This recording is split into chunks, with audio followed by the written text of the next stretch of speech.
organized labor does not and has not had a very strong voice here in Alabama in some time. That's what we're trying to build and grow. We have a lot of work to do in terms of engaging with candidates and educating them on the issues that are important to us.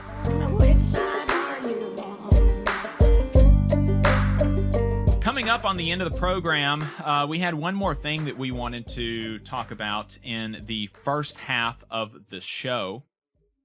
And that is some updates from the North Alabama Area Labor Council. The council has been doing a lot of work. Adam, you want to start us off there? Sure, yeah. We have quite a few things that we've been working on here locally. For those of you not familiar, Central Labor Councils are the regional federations of unions, right? So there's the National AFL-CIO, that's the biggest federation nationally. Not every union belongs, but most do. There are state federations, and then down at the regional level, we have the Central Labor Council. So North Alabama Area Labor Council, we have, I believe, 8 counties in our jurisdiction. Huntsville here in Madison County, of course, is the biggest city in that territory. We represent 11 affiliate unions, which covers thousands of workers, both public and private sector. It's a real diversity of unions, everybody from, cooks and firefighters to rocket scientists and engineers, white collar, blue collar, all that. So we have been trying to grow this labor council. It's still pretty new.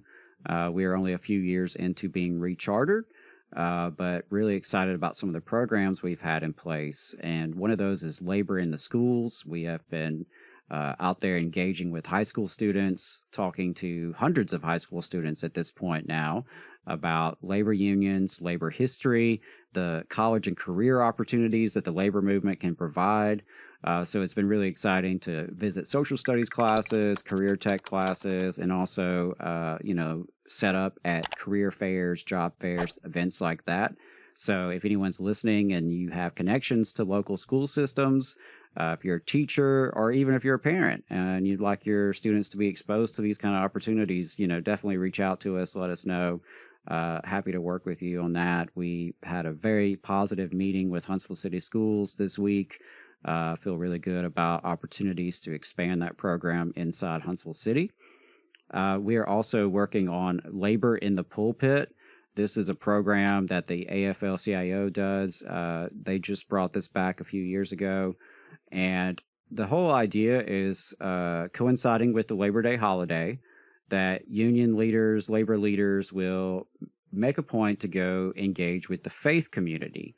And we will put union folks in churches and mosques and other congregations in and around the Labor Day weekend just to give a short presentation, a short speech about faith and labor and the labor movement, who we are, what we're about, and the connections between what we fight for and, the traditions of faith to stand for justice and dignity. So it's a good opportunity to engage and network and, build relationships. I think it's important for unions to have allies in the community, especially in the faith community. So we're really excited to be speaking to the Unitarian Church here in Huntsville coming up Labor Day weekend. We've got some other leads in the works. We'll see, how they pan out, but we definitely look forward to that opportunity to engage, and we're hoping this will be just a good start to something that we can carry out year after year and really grow. So again, if you are in a church, if you're involved in a church locally here in North Alabama, and you would like to work with us on that, we would love to do it, even if it's not around Labor Day, right? It could be any time of year. We're always happy to build connections and build the coalition of folks who are willing to support labor, willing to support working people here in North Alabama. So, it's been exciting to work on that. And then, finally, probably the biggest thing we've had on our radar is the local elections. The city of Huntsville will have elections on August 27th. There will be District 1 and District 5 will be up. Both school board and city council will be on the ballot for District 1 and District 5. District 5 is West Huntsville. District 1 is North Huntsville. Hey, 5 seconds, just wanted to say that this is only possible because of our donors. If you want to see more of this, then consider donating yourself at tvlr.fm/donate. So our labor council, we are really interested in trying to engage with this election with the goal of educating our affiliates and our members and our allies. We may or may not make any endorsements. That's not something that we're really hyper focused on, as opposed to the education part and also educating the candidates. So we developed a questionnaire and we sent that out to all of the candidates to get their feedback about worker policies, issues that are relevant to organized labor specifically, but also working people more broadly, whether it's healthcare or housing or criminal justice reform, other issues relevant to us. So we've collected the results from those questionnaires and we're reviewing those. And we also have done interviews with candidates. We spoke to 4 candidates virtually and had really good conversations with all of them. I've been pleased to see some commitments from candidates, willing to commit to certain issues that are important to us. I also see a gap of knowledge. Just to give an example for folks, candidates in North Alabama, we have found, are not familiar with union print shops. So if you are listening from a, more of a union stronghold, of course, that's a pretty standard practice that anyone running for a school board or city council or, other offices that may want unions endorsements will use union print shops, right? We try to patronize union businesses, so we look for the union bug. That's really important.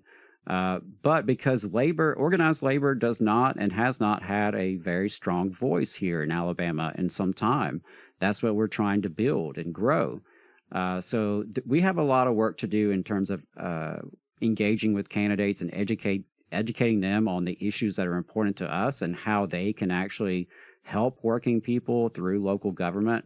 There are concrete actions they can take, right? Whether it's the investment in human services, whether it's their own internal practices as an employer and respecting the rights of their own employees. And, certainly when it comes to economic development, it's really, really important that workers are centered in that. So those are some of the, the conversations that we've been having with candidates and as a political committee. Again, if you're a union member in North Alabama, you should get involved. We want your involvement. We want to hear your thoughts. We want you to be involved with the council. We really, like I said, we want to just educate folks on here's where the candidates stand on issues relevant to workers, because Huntsville is the biggest city in the state now, and we really want to start dialogue about what would a pro-worker Huntsville look like? What would a more worker-friendly Huntsville look like?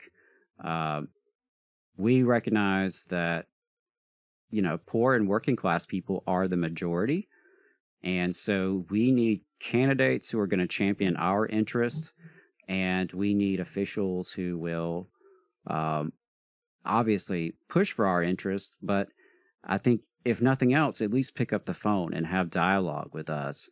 And I think that's where we're at in a lot of situations. We're trying to establish our presence.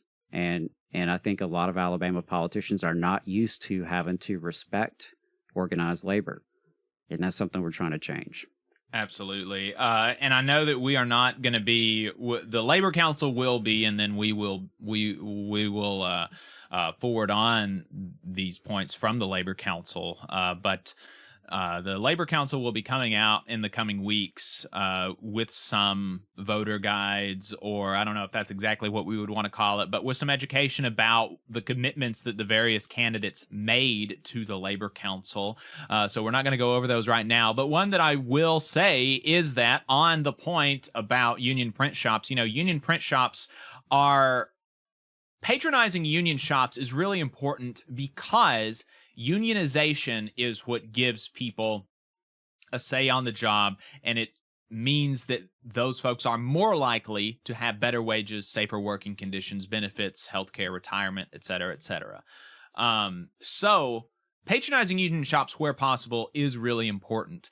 One problem with that is that particularly many consumer goods, or a lot of consumer goods, are no longer union made, or even the ones that are union made, it's difficult to kind of figure out which ones are or are not. But one extremely easy way to patronize union shops, one of the remaining easy ways, is patronizing union print shops for organizations and campaigns and things like this, because it's totally the purchasing of an order of shirts or an order of campaign signs or business cards is completely different than going to the grocery store and buying, a Mountain Dew or whatever, right? Because going into the grocery store, like, everything is all, you're just doing it like kind of on your day, but you have to make a conscious effort to go and purchase these things for a campaign or an organization. And so you're already doing that conscious effort. So you should do that conscious effort and patronize a union shop and get the union bug. And we got commitments from all of the interviewees that we spoke to yesterday. And so that's Michelle Watkins, Devin Keith, Carlos Matthews, and Claudia Harris, to, going forward and in future campaigns, use a union print shop. So in the community, if you see any of these candidates going forward, and they have, printed materials and things like this, obviously there's still going to be some in circulation that's not going to have a bug, but start asking them, where's the bug? If you don't see it, ask them, where's the bug? I heard that you said you're going to be using union print shops in the future. So look for the bug. Look for the union bug. You just saw a clip from the Valley Labor Report. We are live every Saturday morning from 9:30 a.m. till 12:30 p.m. And we pride ourselves on keeping all of our content free to everybody so that we can talk to as many working folks as possible. If you support the work that we're doing, you think that it's important, you think that it's good, then consider making a monthly contribution to the project, and you can do that on our website, tvlr.fm.